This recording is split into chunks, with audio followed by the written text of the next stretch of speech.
Dear student, अब आप लोगों को Bihar SSC and Bihar SI के लिए करंट डिबेट बोला जा रहा है। Ready start. जिस देश की सीमा पर तनाव हो उसका एकजुट होना समय की सबसे बड़ी मांग है। यह एकजुटता देश के जवानों की शहादत का भी सबसे सच्चा सम्मान है।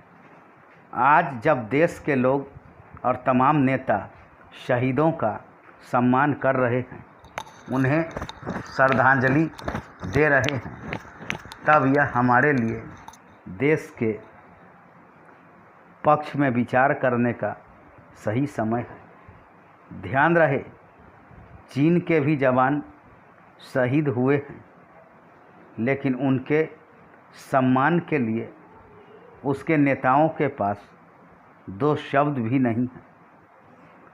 चीन ने कितने जवान खोए हैं वह शायद ही बताएं, लेकिन भारत में एक एक जवान की जान कीमती है। वाजिब सम्मान के साथ अपने जवानों की शहादत को सदियों तक याद करना हमारी परंपरा रही है। इस परंपरा के सच्चे सम्मान का ही एक बुनियादी व्यवहार हमारी एकजुटता है। आज ज़्यादातर राजनीतिक पार्टियों ने अपने आपसी मतभेदों को भुला दिया है और वे सरकार व सेना के साथ खड़ी हैं। सीमा पर होने वाला कोई भी संघर्ष किसी एक नेता या सरकार की जिम्मेदारी नहीं, देश की जिम्मेदारी है। सैनिक देश की रक्षा की शपथ लेते हैं, देश के लिए जान गंवाते हैं। ऐसे में हमारे रक्षा मंत्री और अन्य नेताओं ने बिल्कुल सही कहा है, शहादत बेकार नहीं जाएगी।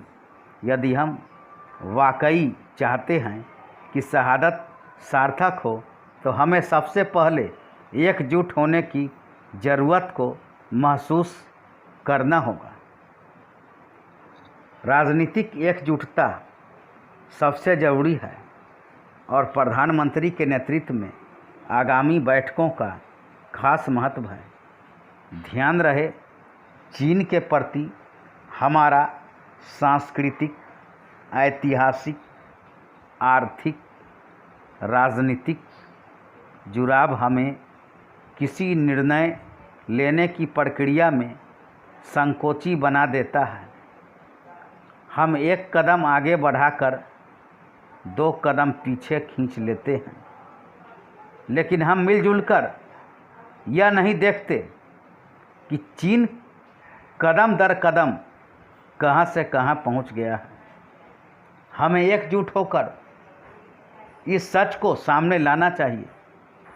ध्यान रहे, चीन अपने लोगों को यह नहीं बता रहा कि उसने भारत की ज़मीन पर कहां कहां, किस किस आधार पर दावा कर रखा है। वह गलवान घाटी को चीनी क्षेत्र बता रहा है। तो यह ज़रूरी है कि हम दुनिया को सच बताएं। सख्त शासन की वजह से चीन अपने इतिहास, विरासत व पूर्वजों के विरुद्ध चल रहा है, वरना उसे याद रहता कि चीनी धर्मगुरु कन्फ्यूशियस ने कहा था,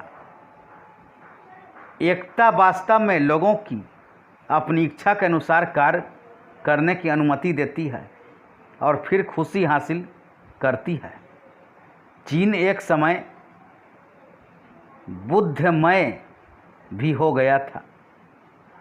आज भी वहाँ बुद्ध का बहुत प्रभाव है। उसे सोचना चाहिए कि जिस देश की ज़मीन पर वह निगाह गड़ाए बैठा है, वह देश उसी बुद्ध का है, जिनके शांति और अहिंसा के संदेश